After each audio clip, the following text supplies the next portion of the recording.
The Fearless Curious Soul. Goldilocks Productions presents The Deep Reading. Connecting you to your soul show. This is Suzanne Wyman, the Deep Psychic. Welcome. Thank you for joining me today. And please think about the commentary that you relate to today. And I want you to feel included and know that if this conversation resonates to who and what you are, then you are part of something greater than yourself. The universe is connecting to you and is answering your questions. So, so good to have you here today. So great to have a conversation with you. And I really do appreciate you listening in. And remember, you're welcome to call in and join the conversation if you so desire. The phone number to call in is 206-806-9965. The Deep Psychic Reading connecting you to your soul, and it's Thursday afternoon.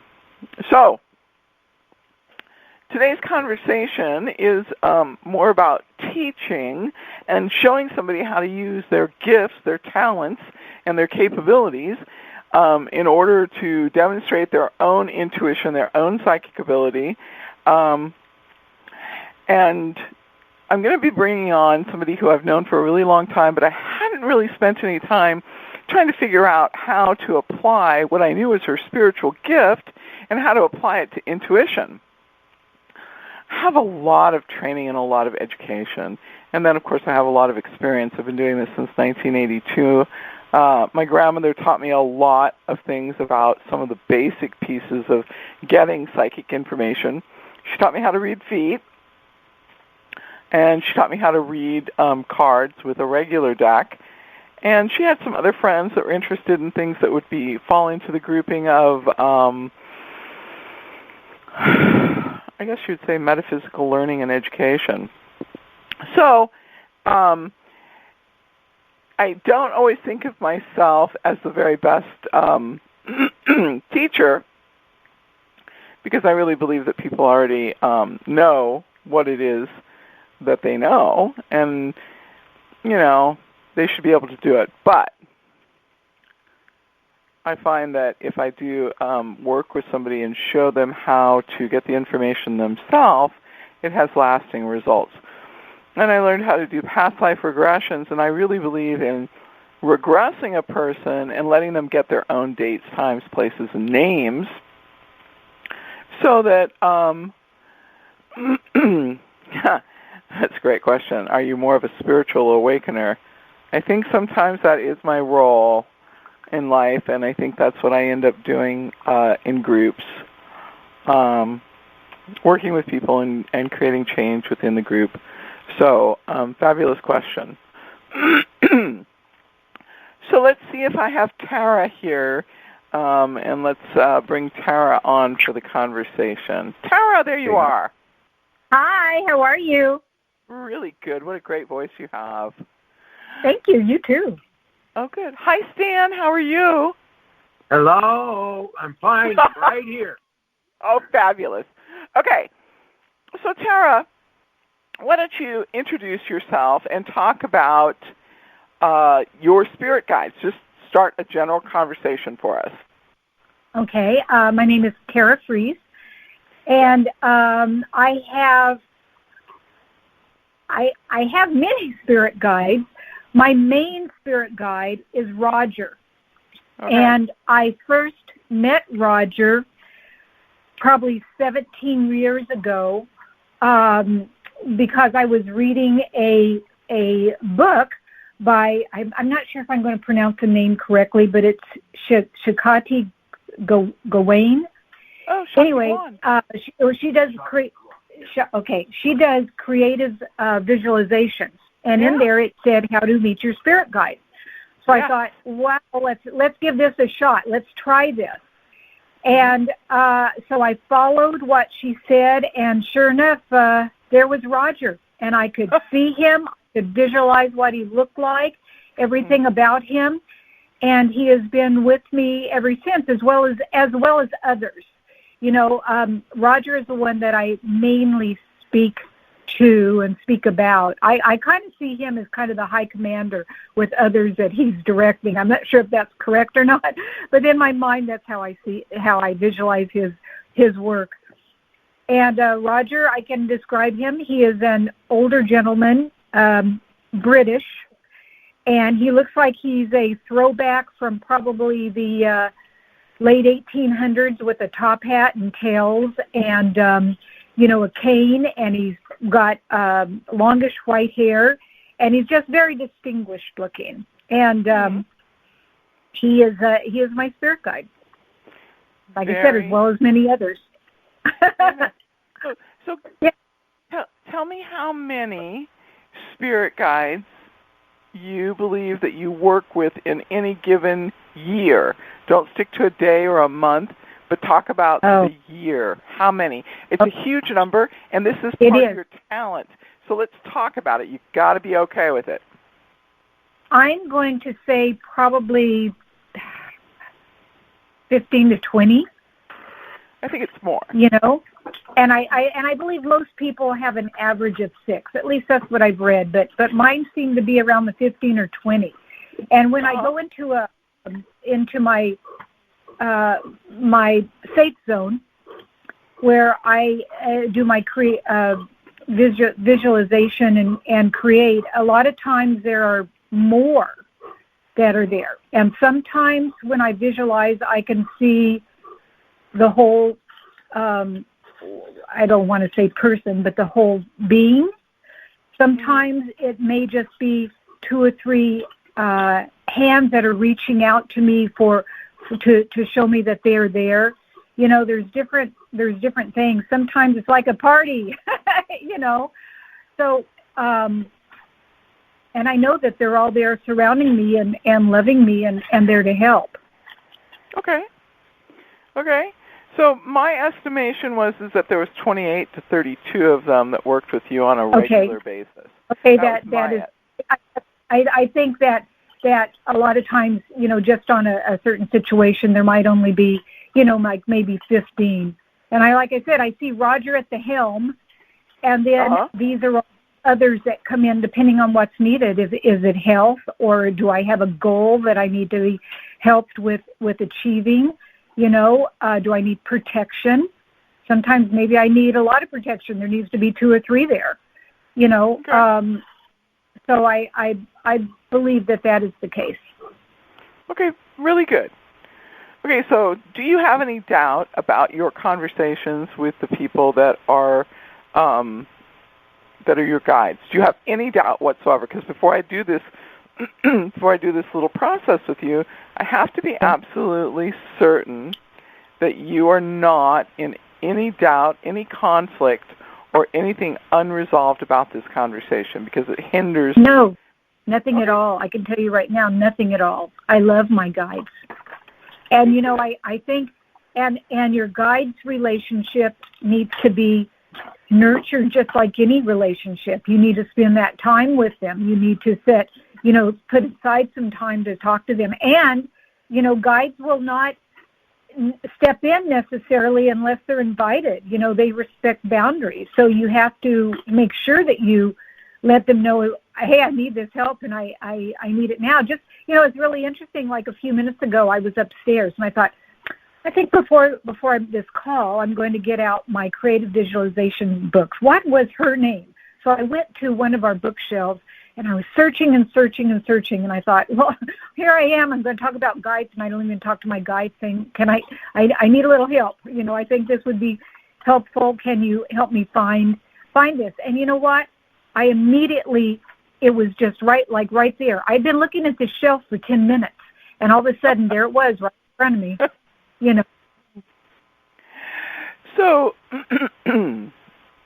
first of all, I've talked to you probably for kind of a long period of time. I've always heard you talk about your guides, but truthfully, I'm one of those people that just simply puts my head down and goes to work. I really rarely have enough time to actually sit and contemplate something. But after we had a conversation, I thought, this is really long overdue. I really need to take and give this some time, and I need to sort of reflect back on the information that I have about you, and I just do this sort of process where I think of the person, and then I think of the conversations, because I don't think of conversations I have with people afterwards. I'm very careful to turn it over to God and turn it over to the process of prayer, because I believe even the process of another person thinking about what your conflict is or what you're trying to resolve could impede it. So I'm extremely careful not to think about people that I've done readings for. Very careful about that. But I sat down, and it's kind of like, if you can imagine, a series of snapshots moving really fast. And it's like, hundreds of a second, and each one of the images sort of came back to me. And the story that came back to me when I sat down and did that was a story of your guides, and how many times we had talked about your guides, the guides that help you with creativity, and the guides that help you with your health issues, and different guides. So I'm going to ask you a very personal question, and if you don't want to answer it, you don't have to answer it. But what do you believe is the one thing, because you're supposed to be a master manifester. That's what you're supposed to be. Right? I mean, that's what your story is about, overcoming the things that you've overcome in your life in order to live the life that you're living, and you're supposed to be this master manifester. So what do you believe is the thing that is preventing allowing that flow to enter into your life and turning you into a master manifester? Boy, I think it's just being open. Open really? to and your as far as, I mean, that's something that's hard for me to I can't think of anything else. I think it's just being open to what happens, open to the fact that you do have spirit guides, that they are there to help, that you have. Yeah, I mean, I believe everybody has this ability. We're all given it. It's just a matter of opening yourself up and believing and accepting the answers, accepting the where they're leading, and it's also, again, I go back to spending the time, because unless you put in the time, how can you recognize that voice, that small voice that's telling you or talking to you? I think a lot of people would say, okay, I'm going to talk to my guides, and they throw something out to the universe, and then you just sit back and you just wait for it to happen. I think that's probably how most people view it and see it. But you have to be looking for those the guidance. You have to be looking for the ways that they are speaking to you, that it manifests itself. Okay. And don't give up either. Don't put it out there once and then say, okay, I did it, that's it.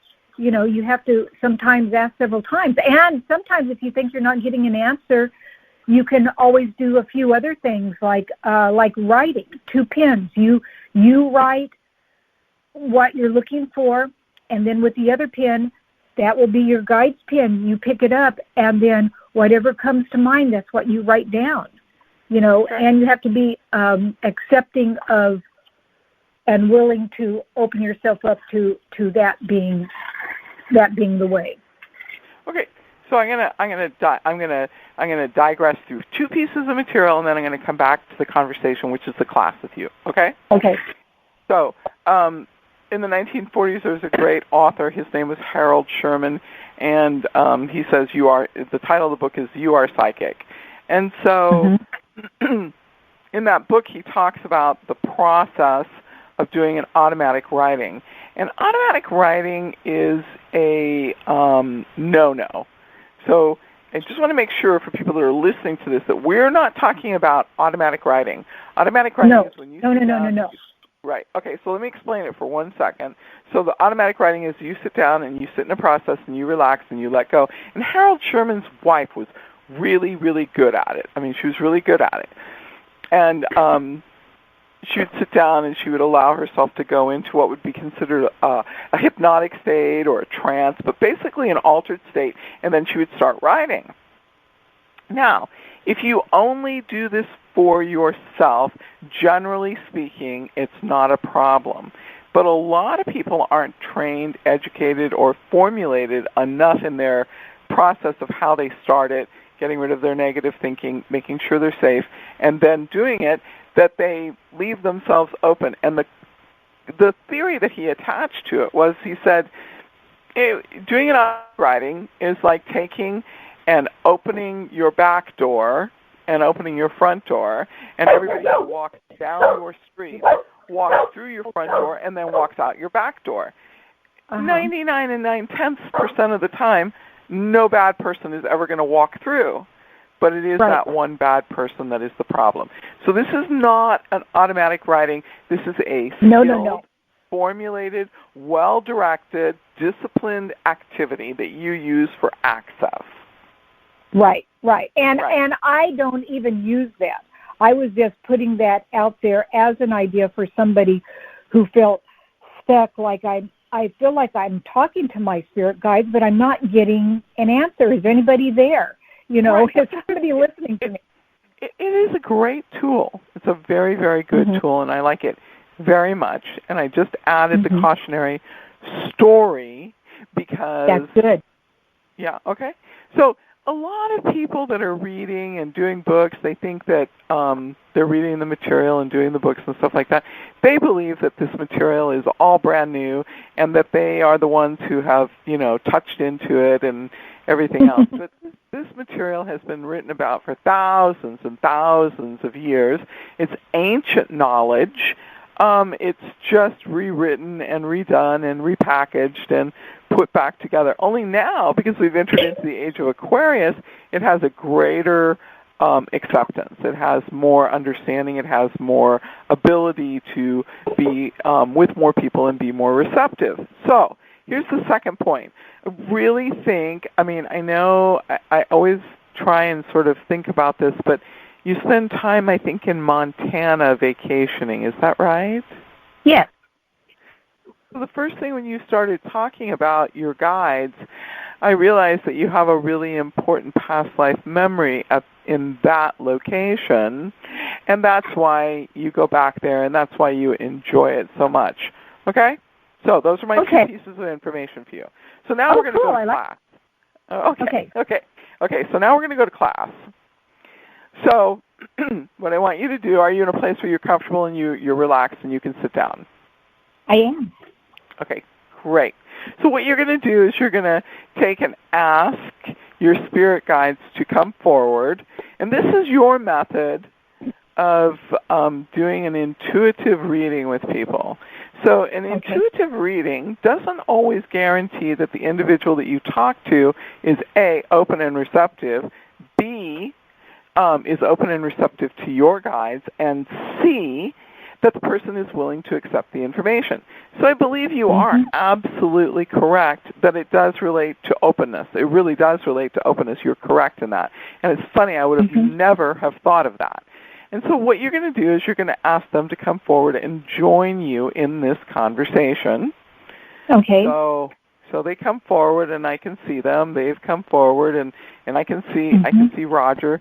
He's quite dominant. Okay. Okay. So now what you're going to do, and this is probably a piece of material that is not familiar for you, and I'm taking a huge risk in thinking that I can teach you how to do it, but I believe I can. So why not try? Why not? So I'm going to tell you that you are. I've given my guides permission to talk to your guides, and now you're going to use your guides, and you're going to ask them, what is the most important piece of guided information I need today in my life? Okay. So do I do this just like verbally so everybody can hear? You can do it silently. You can do it out loud. It's fine. It's just how comfortable you are with the process. I'm completely open. I'm completely resonating with you. I'm joined with you in this harmony, and we're working together. We're co-creating a connection with one another to assist you to understand how to use this as part of your divination tools. Okay. I've asked. Okay, and what's the answer? I keep seeing grandchildren. Okay, so that's that. I have 2 children, and I have not received any grandchildren. My son is 41, and my daughter is 33, so I have not received any grandchildren. So anything else, I do have that affirmation up in my office that says, that your dreams are your spiritual inheritance, and they are your children of the future. So I do look at my dreams and working on my dreams as the same sort of process that you put into raising children. That's true. It could also be your dogs. Well, I love my dog family, but the work with children and your dreams is a lot more than animals. Animals, you get limits, right? So that's a really great answer, and thank you for the message. Now I'd like you to ask if there's anything else. Is there anything else?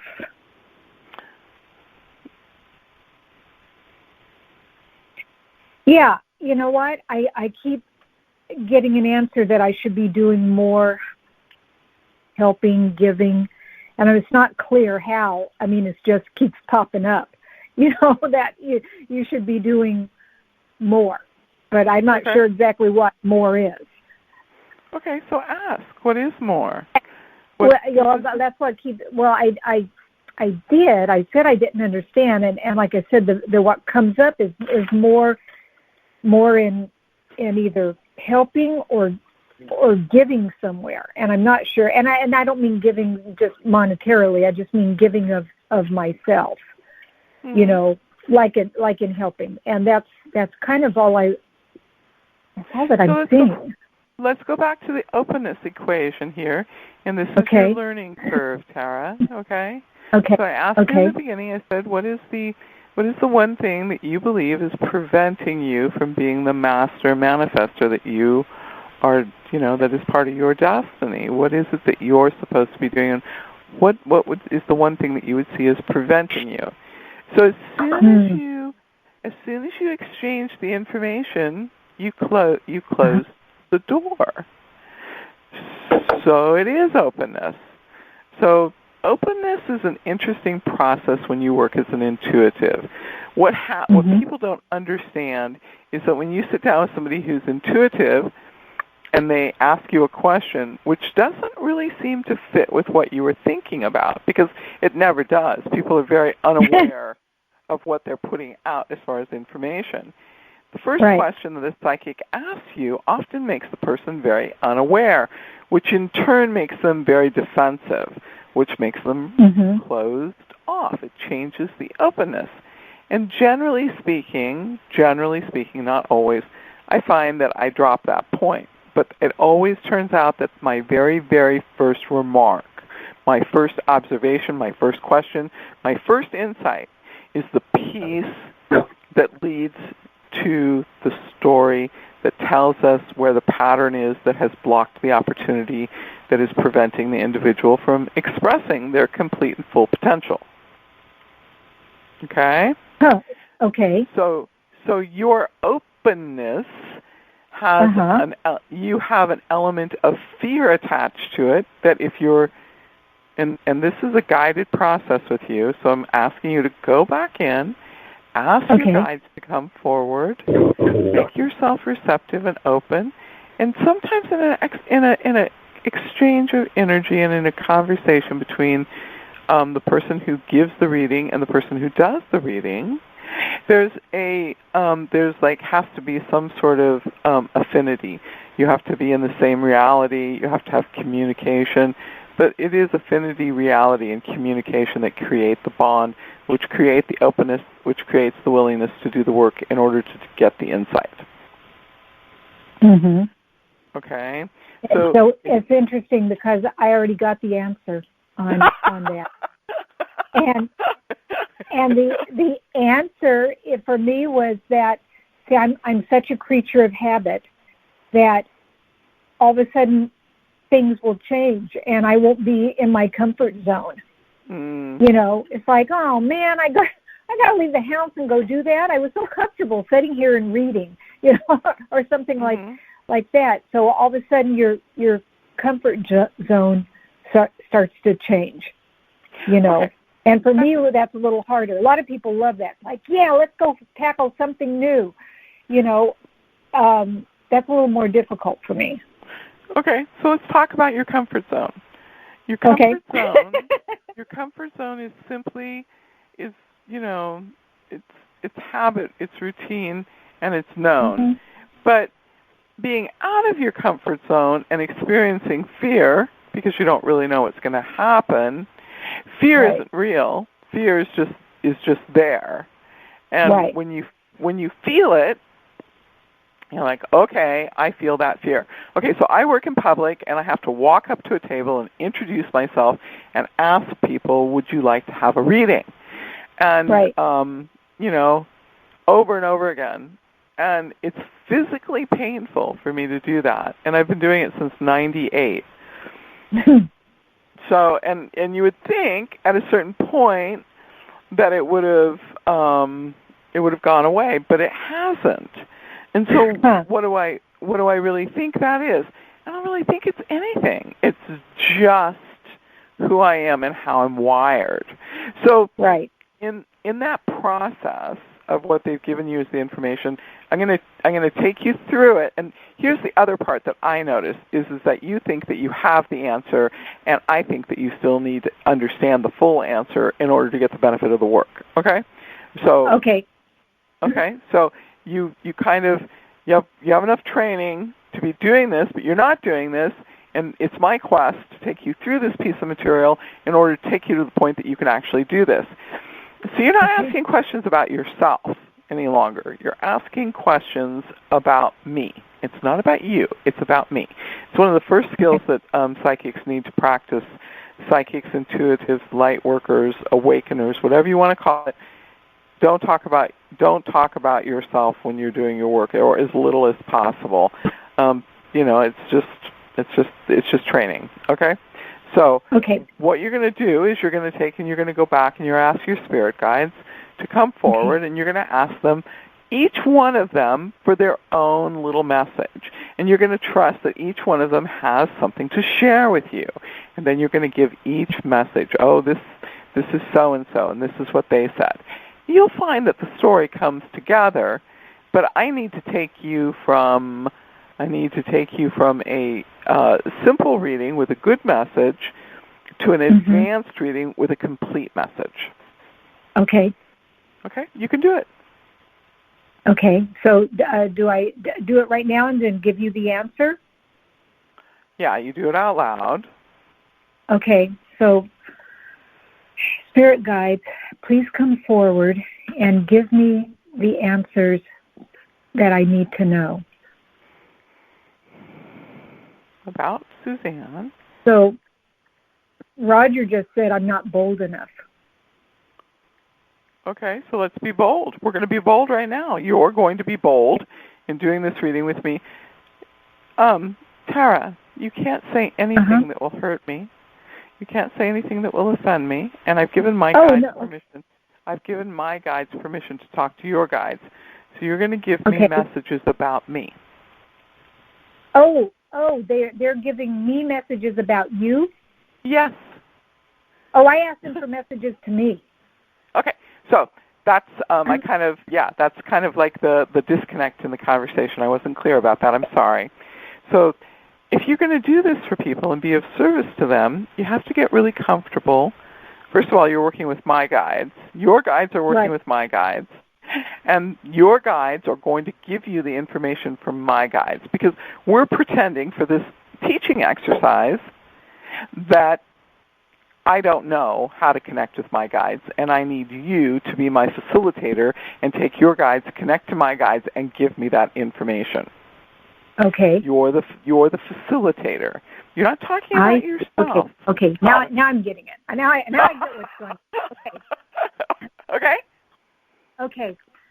So, spirit guides, please give me the answers that I need in order to tell Suzanne. Very good. Okay, so Roger. A little pen and paper helps. I've got it right here.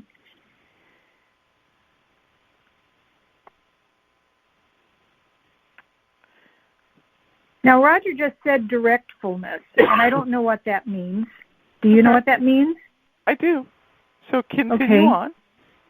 Okay. Shima said playfulness. Very good. I like that too. I sometimes take myself so seriously and my life so seriously I forget how to play and have fun. Mm-hmm. Leela said love. And I don't know if that's self-love. It's love with you and your kids, love with the world. I don't know what that means. I don't know if that means you need more. I don't know if that means that you just continue with what you do. You just said love. She just said love. It talks about the process. It talks about the process of showing people where the love is in their life. Like your love of your spirit guides is your wealth. Your love of your grandchildren, the love of your husband, the love of your life is the love that you share, and that's I access you through that and guide you through your process in order to show you how you can access your spiritual wealth in order to turn that into a gift. So when you opened up the conversation, you said grandchildren, it's about your love, devotion, and dedication to your grandchildren. So that is your biggest piece of wealth today. And grandchildren grow up nourished whole human beings from the insight of a practiced parent, better known as a grandparent. So that is how I work, is accessing people's love. Okay. Okay. So that's good. On. Yeah. And then the other answer I got was going forward. If you continue to keep moving forward in the direction you're going, that it will pay off. And I don't know what that means. That's true. That's really true. So I'm working a lot of hours and working a lot of different projects. I have an interesting astrological aspect that says if I do this hard work between now and October, that it pays off. It lasts me for many years. So that's true. That's very true. Okay, so now I'm going to tell you, thank you very much for allowing your guides to come forward and help my guides. And then and I want to convey a thank you to you for allowing yourself to do the process. But this is your beginning tool. And you'll find that there's other crystals and geodes and settings that make it easier for you to work. All psychics and intuitives love working near the water. You take and cast your emotions out to the person in front of you, and then those emotions that come back are the emotions that you use for your reading. Working near the water, makes it easier. That's why psychics like working in the full moon at the water, because you take and you put your emotions out. Your emotional body actually extends itself to the person, feels their emotional body, and takes that information back. Well, it's by far less work if you're on the water during a full moon than it would under any other setting. It's less work. So it's easier. It's easier. But you have your ability, but you have not taken yourself through the structure and the discipline and the time to structure yourself in order to take and do this for other people. So the primary thing is... I have a question. So you had opened yourself up to allow your spirit guides to communicate with mine. And now, in order to do that, when you're working with somebody, do you have to ask their permission? Say, I would like my spirit guides to be able to work with yours, and would you give them permission? Is that something that how you would do that? I was just going to say that, so you kind of that was my next line. So you ask the person, I'd like to, my spirit guides would like permission to work with your spirit guides. Is that okay? Now, I understood all of that in advance, so it was easy. And for you, if you Tara, if you close your eyes, you can see my spirit guides around me. I mean, you can actually see them. If you close your eyes, you can see them, right? Right. I don't know how people live not knowing them and not knowing their presence. I just don't. I don't know how they live like that. I mean, it's like living without the understanding of what your dream state is conveying to you every day. You're so right. Okay. Well, so now and the neat thing is that everybody has them. It's just that some people go through their entire life and they don't have that relationship, which is a sad thing for the guides and it's sad for the person.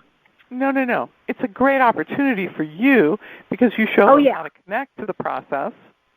But I mean, there's some people that just never will, and that's a part of a sadness of a life on Earth.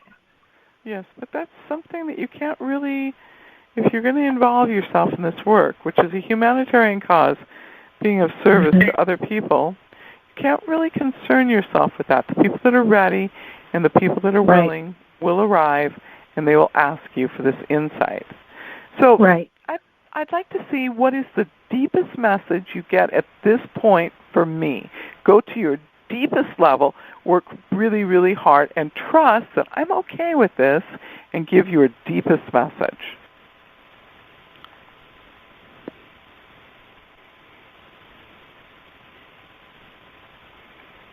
Okay? You need to stay healthy, be healthy. It's your health. You need to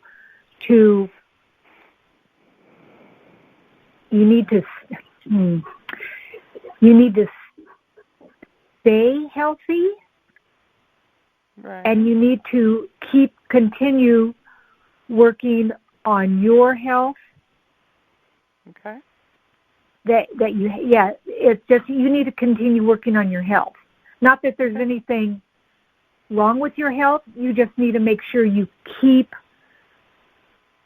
or continue to work on your health. Right? I do understand that message. There's a supplement that I take, and I didn't take it because I get it from one company, and I didn't sit down and put in my order. It arrived this morning, and I have to take it every single day of my life. It's just I have a series of supplements that I take, and I'm not exercising, or I don't exercise normally, but at least I would walk, and I haven't been doing that because I've been putting in a lot of hours, and it's funny that they tell me that because I have been moving furniture non-stop for I think about 8 weeks, non-stop furniture moving. So there's kick it in. I am, and I always said that once I got to 60, I would no longer do the staircase. And guess what? I've been doing a staircase every single day with moving furniture. Oh my! Oh, that's rough. So they said that, and I'm thinking, yeah. And everybody who loves me and is friends with me, they know how much I love to do furniture. And I have the best joke in the whole world about it. And I say, everybody loves to move furniture. They just keep that part of themselves in the closet. Like we used to say somebody was gay and they were in the closet. So now I have the theory that people are they are closeting their furniture moving side of them. And people are telling me, no, absolutely not. But that is definitely something I should not be doing. I should not be moving furniture up and down staircases. No, you're going to end up with a pulled back muscles or something. Yeah, I know. But it is always fun. Tara, it is always fun to move furniture. And I actually get kind of annoyed with somebody who says, they're going to get moved or they're going to clean out a closet and they didn't ask me to come over and help. I think, well... Oh, gosh, you're invited here any time, believe me. I'm like, and you didn't ask me to come over and help? Oh, my gosh. So, yeah, I just love it. You know what, Tara? Please tell your guys I said thank you for being open and honest And now the only thing I'm going to tell you is that you just need practice. And if you're smart, you'll keep a journal of the days that you do it, and you'll make your observations, and you'll say, oh, I really felt good about this. I felt connected. This was easy. This was hard. You'll keep a journal. And, and then the other thing I will tell you, that as soon as people find out that you can do this for them, there will be no shortage of people to practice on. Yeah, you know what? I mean, to me, the guides are just, you know, they're you're connected to them. You know, they're part of you. So why not talk to them and utilize them and use them? You know. So yeah, Stan and I are big. In fact, you know, it's interesting. Stan is the one that introduced me basically to getting more in touch with my spirit guides. You know, before that, because I was raised in such a religious Baptist background where, you know, you didn't talk about stuff like that. So, you know, it was wonderful. So once I met Stan, you know, he opened some of these things that I'd always thought about and wondered about, but I was kind of always leery of stepping my foot into it. And then once he did, it's like, oh, this is so wonderful, you know. So that is it is an interesting. So all religious concepts embrace the idea that humans are born with angels and have angels that assist them. And so angels is not, you know, whether you talk to a Muslim or you talk to a devout Christian or whatever, the concept of an angel is an open concept. And you have to really think, and I mean, this is not a judgment process, you have to really think when somebody gets dug in that there's only one way and this is the way it is and this is how it works, you really got to kind of wonder, you know, like, you know, why make a point out of that? If you know that you're right, then you have a lot of understanding and compassion for other people. You're just like, well, you know. Exactly. I was there once, yeah. So, you know, you can't judge them when you yourself have been there. So, you know, you just move forward. Right. You don't sit in judgment of that process, and you don't try and insist that people understand your information. You really don't, because this is the right way for you. So you have to kind of pay attention to that when working with people, because, you know, the person who defends something so carefully and is so rigid, that's the person you stay away from. Right. Exactly. Yeah. Right. So yeah. So and my great grandmother was a Baptist, and I went to Baptist church with her, and you know, I have no bad feelings about it, but it was not a place that was open. It was not open. It was not receptive. It was very rigid. Yeah. Yes. Yeah. I totally understand that. So you are always an included guest anytime. Thank you. Thank you for being so brave in sharing your material. Your great wealth. Your great wealth is your health, your children, and your spiritual guidance. Those are your three pieces of your wealth. Please write them down and affirm them, you know, as you go through your day. And, you know, please let me assist you as to how you can further this ability and put your time into it and nurture your great gift. It's a lovely gift. Thank you. Thank you so much. This was wonderful. Oh, good. Oh, good. You were lovely. You were just lovely. Thank you so much. Thank you, Suzanne. How was I? Yeah. Stan, you were perfect. You were absolutely perfect, Stan. You were. What do you think? What do you think? Yeah, I thought I was spectacular. Keeping my mouth shut. Your my lovely. Mouth shut the whole time.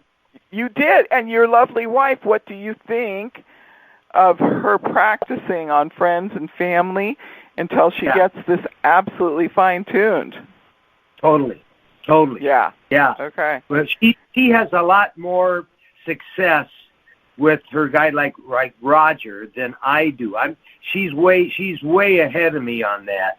You know, she just has it naturally. I don't have a spirit guide that I see and can talk to and I see coming towards me, stuff that she does, and she doesn't think anything about it. So she's way ahead of me. Totally. Right, but that is her area of intuition and her own area of psychic development. That's specific to her. It is extremely rare, by the way, and generally what I suggest for people, I really love Shakti Gwan's material for this particular creative visualization, but the best one that worked for me was when I asked to be shown the first time my first guide came to me, and then I met each one of my guides, 1, 2, and 3. And then an interesting thing happened. I was given in a dream that I no longer needed 3. I only needed 2, and one of them left. And I remember the feeling of sadness that I went through for a long period of time. But to get in touch with my guides, the best way was to ask to be shown, either through a dream state or a visualization, to be shown the first time that my spirit guides had shown up in this lifetime. Yeah. So this is interesting. This was a few years ago. Stan and I were wondering, what is our totem? So what is our animal totem? We're trying to figure it out. What is my animal totem? What is Stan's animal totem? And kept looking, and I just couldn't figure it out. Well, one night I had a very vivid dream. I can remember it so well. And I'm standing in a dark forest, and I'm alone. And all of a sudden, something runs between my legs, and I look down, and I go, oh, my. And I kind of say it out loud, but what I'm thinking is to myself. And I say, oh, my, was that a fox? And all of a sudden, I hear this voice, and I look up, and there is an Indian right in front of me, and he's looking down at me, and he goes, yes, that is a fox, and that is your spirit guide. And all of a sudden, boom, that was it. And it's like, so ever since then, I've known that a fox is actually my totem. Very good. Stan, what is yours? Well, I just have a feeling that it's probably a buffalo. And I haven't seen, I haven't had a manifestation like Tara did, but I am drawn to buffalo and to bear. Like I have bear claw squash blossoms, bear claw rings, bear claw necklaces, and I've just got an affinity towards having that. I have a lot of Indian jewelry. I've got, maybe 25 turquoise bracelets and probably that many rings and squash blossoms, and they're all pretty much the majority of them have a bear claw in them. Which is interesting because that's against a law to have. It's against a law to sell. And in some states, against a law to have, period. Yeah. But I've always felt that affinity to bear and to buffalo. Yeah. Right. So, very good. Yeah. That's good enough for me. It's a good conversation. It really is. Well, thank you so much, the two of you. Catherine is going to come on and do the astrology report now. She's going to talk about Gemini for us. Oh, cool. That's what I am. Yeah, that's a Tara. Oh, yeah. Listen. Then stay and listen, but we're going to bring Catherine on. You'll like it. Okay? Okay. Thank you. Bye. Bye. Hi there. Catherine. How are you, sweetheart? I'm good. How are you? Really good. Tara told me I had to stop moving furniture. So. Yeah. Yep. I second that. Furniture moving. Everybody wants to do furniture moving. Everybody. So, okay, let's talk about Gemini. So we started Gemini season yesterday, and we have our new moon happening in Gemini tomorrow. Wow. Okay, perfect. And I didn't really know much about the mythology of Gemini, but it's the twins, right? And they're actually they're born as twins, but the myth is that their mother is Leda, and she was impregnated by her husband, Tyndareus, who was the king of Sparta, And then she was also impregnated by Zeus.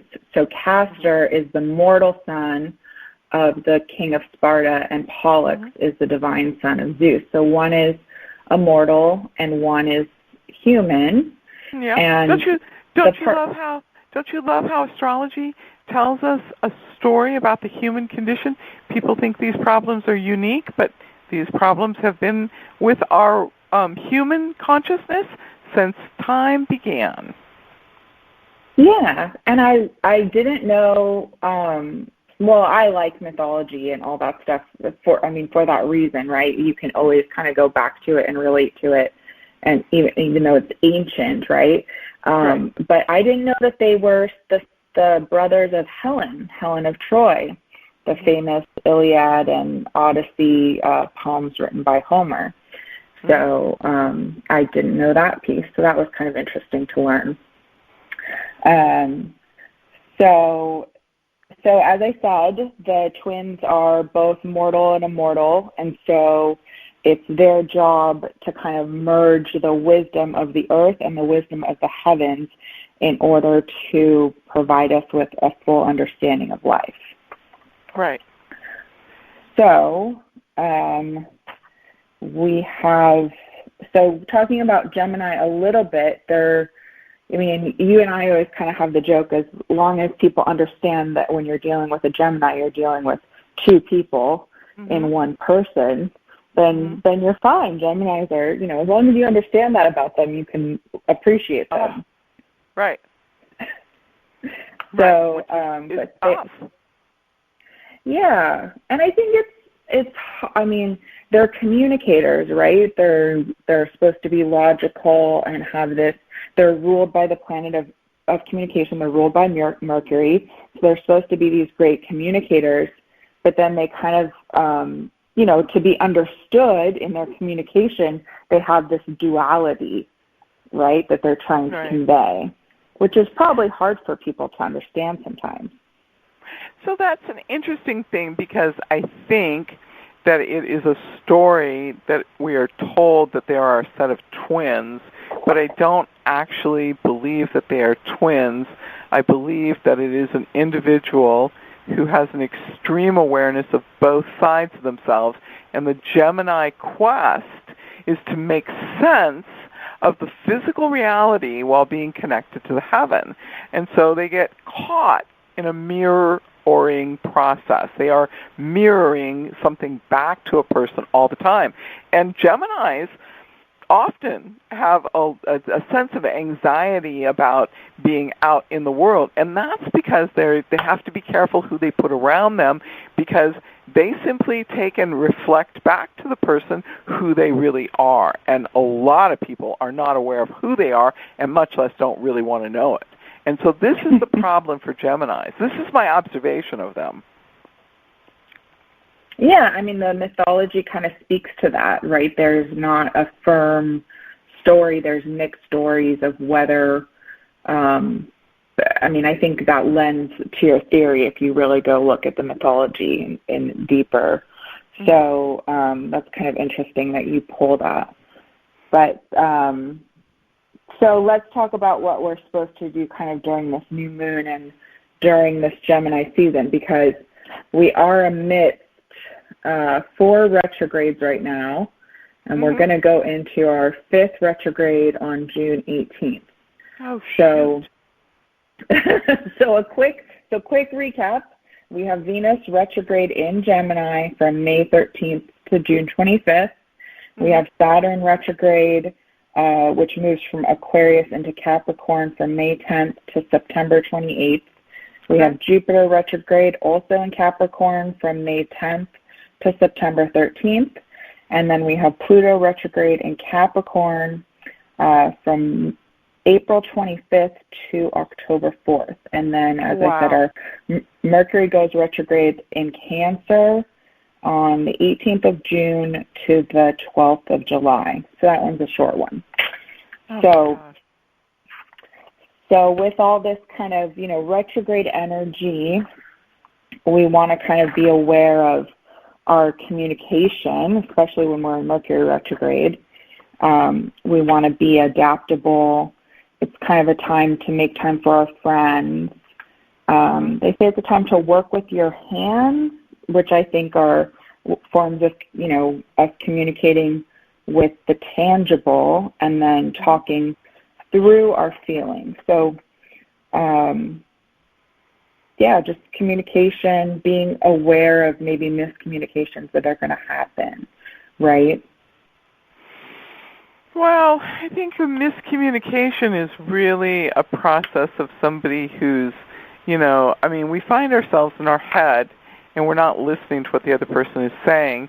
And most of the time you can listen to about 10% of the communication and life will function okay. But when it goes into retrograde, that piece is missing. And if you're not listening, you're not paying attention, you're not present, you're not connected, you're going to miss the whole thing. And it's really a problem.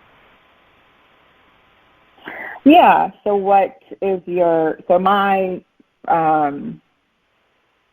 kind of awareness of that is kind of just keeping, having this balancing act of being grounded and listening, but also kind of keeping an open heart and an openness to communication that we can receive from, the universe or a spiritual source. What's your kind of advice for that, during this season? I think that people need to take and, do that process that sounds repetitive and say, this is what I heard you say. And if the person doesn't say anything back to you, you go, what did you hear me say? So that's the thing I always have to remember to do. I have to say, okay, I just told you this. What did you hear me say? And then the person says it back to me, and I'm like, I didn't say that. So, and like you so active listening. Active listening. So the other thing you point out to me is that when I talk to people, I'm constantly emanating my mental pictures to the person. Now, if a person is conscious and receptive, they get the communication. It isn't necessarily something that they really understand logically, but they're like, oh, I know what she's talking about. I know what she means. But if you're not that person and you're not receptive and you're not comfortable with that process, my communication could seem quite fragmented and quite difficult. You're the one who really made me aware of that. I've always done that, but you're the one who's brought it to my attention that my sentences are often not complete and my ideas are not completely formulated. But that's because I'm in my head thinking and emanating that information to people. And that's how I communicate. And it works, but it doesn't work for everyone. Yeah, and that's obviously the interesting thing about being your daughter, right, is I can process that information a little slower and be more interactive with you. But it is engaging in that active listening, because sometimes you say something and I'll get the image, but I have to double check that that's, what you mean to say or what you're conveying. And I don't think that that's necessarily unique. I mean, the way you do it is unique to you, but I think we all have our unique styles of communication. Yeah. And, I listen to Dr. Drew's podcast a lot, and he always talks about, he's a great advocate for mental health and stuff like that, and he says you have to meet people where they are, right? So meeting someone where they are at in that moment and just engaging in their own communication style, being aware that it's different from yours, and, just kind of that's the process of us having human connection and relationships, right, is just acknowledging our differences and appreciating them. So we have this aspect coming that has begun. What's the great gift of Gemini? What is Gemini's gift to us? I mean, there's a lot of story in there. There's a lot of information, but what is the gift? So it's supposed to be the gift of having that merged wisdom, right, of divine and mortal. So having that spiritual wisdom that connects to our, human interactive day-to-day wisdom. So being able to communicate here on a, earthly plane, but you're able to kind of acknowledge that wisdom that you get from a spiritual plane and translate it, right? So listening, like you just had a whole thing with Tara on listening to your spirit guide. So it is kind of a time to sit and reflect on the messages that you're getting, to be able to communicate what you need to with people on Earth here. Excellent. Thank you so much. I'm so reliant on your insight and your support in helping me in this project. And as usual, you took the information of astrology and applied it in a lovely, tangible, understandable way. And I'm looking forward to next week's update. Have a great day. Thank you. And thank you very much, Catherine. Okay. Right. You Bye. are talking, bye-bye. You're talking with Suzanne Wyman, the deep reading, connecting you to your soul. I am the deep psychic. Have a great day. Enjoy the day. Enjoy the learning process and connect to your soul at the deepest level possible. Blessings. Bye-bye. Don't want the fun to end? Grab more refreshments, then head over to Goldilocks Productions' YouTube channel. With over 950 archive shows, the fun doesn't have to end.